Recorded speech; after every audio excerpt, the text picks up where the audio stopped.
جی سمجھیے. سوال ہے عرب میں جو لوگ رہتے ہیں ہمارے احمدی ان کے لیے یہ پرابلم ہے کہ مسجدیں قریب ہوتی ہیں تو بعض دفعہ بچوں کی ماں کہتے ہیں نماز کا جماعت پڑھ لیں آپ کیا, تو بعض بچے مجھے بتاتے ہیں تو میں کہتا ہوں کہ نماز گھر میں پڑھا کریں آپ, تو اس کے بارے میں آپ کیا مشورہ؟ اس کے مطلب بارہا میں بتا چکا ہوں, غیر احمدی امام جو مسیح موعود علیہ السلام کا منکر ہے اس کے پیچھے احمدی کی نماز نہیں ہو سکتی.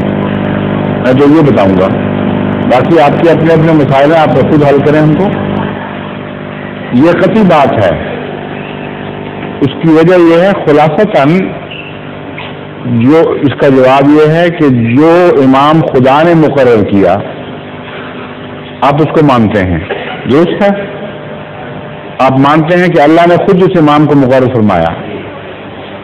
جو امام لوگوں نے بنائے اس کو تو اتنی ضرورت ہے کہ وہ خدا کے مقرر کردہ امام کا انکار کر دے, اور آپ کو اتنی ضرورت نہیں ہے کہ لوگوں کے بنائے ہوئے امام کا انکار کر دیں.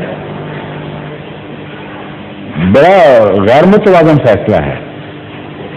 ایک طرف ایک ایسا دنیا کا انسان ہے جس کو خدا نے امام بنایا ہی نہیں, لوگوں نے کھڑا کر دیا, پتہ نہیں کیسا ہے انسان, وہ ایسی بہادری دکھاتا ہے اپنی طرف سے, ایسی ضرورت کرتا ہے کہ خدا کے بنائے ہوئے امام کا دھڑے سے انکار کرتا ہے, اس کو گالیاں بھی دیتا ہے. اور احمدی ایسا بے غیرت ہے کہ خدا کے بنے ہوئے امام کا جو انکار کر رہا ہے اس کو امام مان رہا ہے. یہ عقل میں آنے والی بات ہی نہیں ہے. یہ ایسا جواب ہے جو میں بعض متشدد غیر احمدیوں کو بھی سنایا تو وہ فوراً مان گئے ہیں کہ ہاں یہ نقطہ ایسا ہے جو بالکل درست ہے اور معقول ہے. تو اپنے بچوں کو یہ سمجھائیں.